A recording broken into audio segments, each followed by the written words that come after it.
जय श्री कृष्णा। राधे राधे।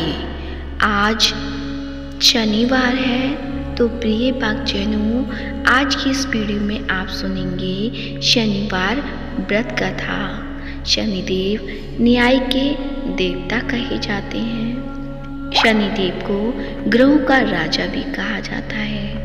भगवान भोलेनाथ ने इन्हें न्याय के देवता की उपाधि दी है। शनिदेव को बहुत जल्दी क्रोध आता है। इसी क्रोध की वजह से पिता सूर्य से इनकी नाराजगी बनी रहती है।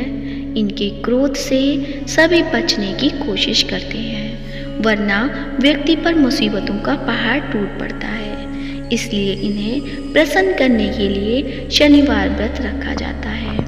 व्यक्ति शनि दोष से बचने और उन्हें शांत रखने के लिए अनेक उपाय करता है। शनि कृपा से व्यक्ति को सुख और वैभव की प्राप्ति होती है। जो लोग शनिवार का व्रत करते हैं उनको पूजा के समय शनिवार व्रत कथा का श्रवण अवश्य करना चाहिए।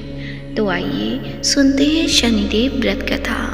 व्रत कथा सुनने से पहले आप सभी से मेरा यह अनुरोध है, यदि अभी तक मायरा बॉयज़ चैनल को सब्सक्राइब नहीं किया है तो अभी सब्सक्राइब करें और कमेंट बॉक्स में शनिदेव भगवान की जय हो या भोलेनाथ बाबा की जय हो अवश्य लिखें। अब सुनिए कथा। एक बार सभी 9 ग्रहों सूर्य, चंद्र, मंगल, बुध, बृहस्पति, शुक्र, शनि, राहु और केतु में बहस हो गई, कौन सबसे बड़ा है। आपस में लड़ने के बाद सदैव देवराज इंद्र के पास पहुंच गए। इंद्र असमंजस की स्थिति में निर्णय नहीं दे पाए, परंतु उन्होंने सभी ग्रहों को सुझाव दिया कि पृथ्वी पर राजा विक्रमादित्य ही इसका फैसला कर सकते हैं, क्योंकि वो बहुत ही न्यायप्रिय राजा हैं। सभी पृथ्वी पर राजा विक्रमादित्य के पास गए और अपने आने का कारण बताया। राजा उनकी समस्या को सुनकर बहुत परेशान हो गए। उनका चिंतित होना लाजमी था, क्योंकि जिसको भी किसी से छोटा बताया तो वही गुस्सा कर जाएगा। राजा के काफी सोच विचार के बाद उन्हें एक उपाय सूझा। उन्होंने सुवर्ण, रजत, कांस्य, पीतल, सीसा, रांगा, जस्ता, अब्रिक और लोह से 9 सिंहासन का निर्माण करवाया।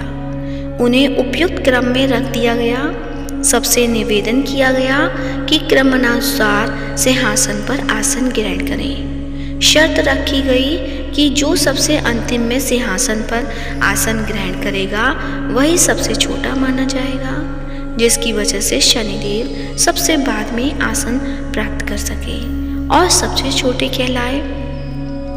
क्रोध के आवेश में आकर शनिदेव ने सोचा कि राजा ने यह सब जानबूझकर किया है। कोपित होकर राजा से कहा कि राजा, तुम मुझे नहीं जानता।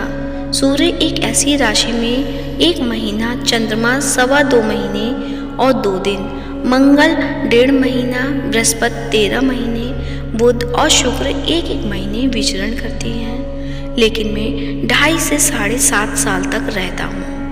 मैंने बड़े बड़े का विनाश किया है। श्री राम की 7.5 आने पर उन्हें जंगल जंगल भटकना पड़ा और रावण की आने पर लंका को बंदरों की सेना से परास्त होना पड़ा। क्रोधित शनिदेव ने राजा से कहा कि अब आपको सावधान रहने की जरूरत है। इतना कहकर शनिदेव कुपित अवस्था में वहां से चले गए। समय गुजरता गया और कालचक्र का पहिया घूमते हुए राजा की 7.5 आ ही गई। तब शनिदेव घोड़ों का सौदागर बनकर राजा के राज्य में गए। उनके साथ अच्छे नस्ल के बहुत सारे घोड़े थे। जब राजा को सौदागर के घोड़ों का पता चला तो अश्वपाल को अच्छे घोड़े खरीदने के लिए भेजा। अश्वपाल ने कई अच्छे घोड़े खरीदे।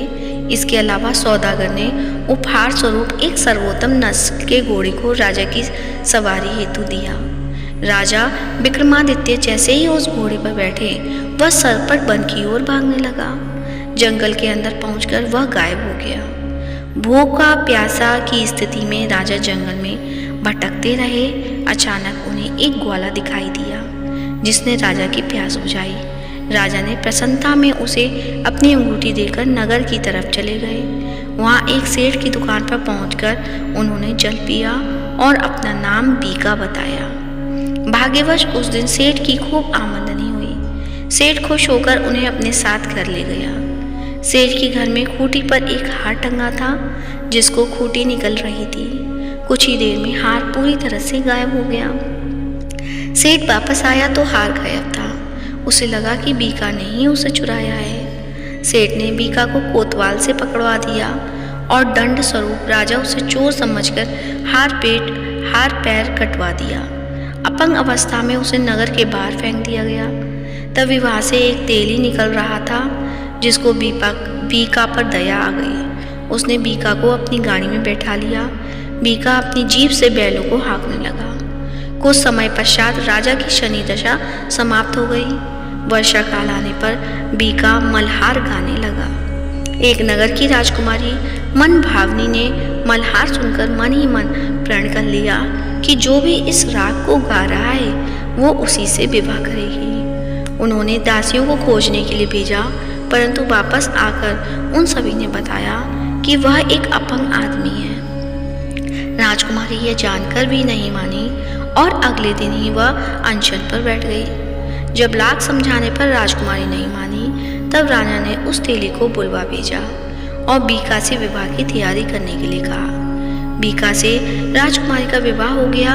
एक दिन बीका के स्वप्न में शनिदेव ने आकर कहा कि देखा राजन, तुमने मुझे छोटा बताकर कितना दुख झेला है। राजा ने क्षमा मांगते हुए हाथ जोड़कर कहा कि हे शनिदेव, जैसा दुख मुझे दिया है किसी और को ऐसा दुख मत देना। शनिदेव इस विनती को मान गए और कहा कि मेरे व्रत और कथा से तुम्हारे सारे कष्ट दूर हो जाएंगे।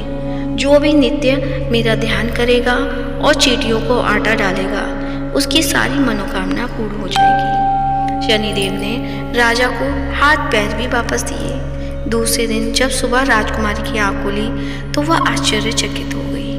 बीका ने मन भावनी को बताया कि वह उज्जैन का राजा विक्रमादित्य है। मन भावनी खुशी से फूले नहीं समा रही थी। राजा और नगरवासी सभी अत्यंत प्रसन्न हुए। सेठ ने जब यह सुना तो वह पैरों पर गिरकर क्षमा मांगने लगे। राजा ने कहा कि यह सब शनिदेव के कोप का प्रभाव था और इसमें किसी का कोई दोष नहीं है। सेठ ने निवेदन करते हुए कहा कि मुझे शांति तभी मिलेगी जब आप मेरे घर चलकर भोजन करेंगे। सेठ ने कई प्रकार के व्यंजनों से राजा का सत्कार किया। जब राजा भोजन कर रहे थे तभी जो खूंटी पर हार निकल गई थी वही अब उसे उगल रही थी। सेठ ने अनेक मोहरे देकर राजा का धन्यवाद किया और अपनी कन्या श्री कौरी से पाणी ग्रहण का निवेदन किया। राजा ने सहज स्वीकार कर लिया। राजा अपनी दोनों रानियों मन भावनी और श्री कौरी को लेकर उज्जैन नगरी लौट आए। सारे नगर में दीपमाला और खुशी मनाई। राजा ने घोषणा करते हुए कहा कि मैंने शनिदेव को सबसे छोटा बताया था, लेकिन असल में वही सर्वोपरि है। तब से सारे राज्य में शनिदेव की पूजा और कथा नियमित होने लगी। सारी प्रजा के बीच खुशी और आनंद का वातावरण बन गया। शनिदेव के व्रत की कथा जो भी सुनता या पढ़ता है या सुनाता है, उसके सारे दुख दूर हो जाते हैं। तो प्रेम से बोलिए शनि महाराज की जय हो। तो प्रिय भक्तजनों, आज की कथा कैसी लगी कमेंट बॉक्स में अवश्य बताएं और कमेंट बॉक्स में शनि महाराज की जय हो अवश्य लिखें। साथ ही इस वीडियो को ज़्यादा से ज़्यादा लाइक करें, शेयर करें और चैनल को सब्सक्राइब करें। शनिदेव भगवान की कृपा आप सभी पर सदैव बनी रहे। धन्यवाद।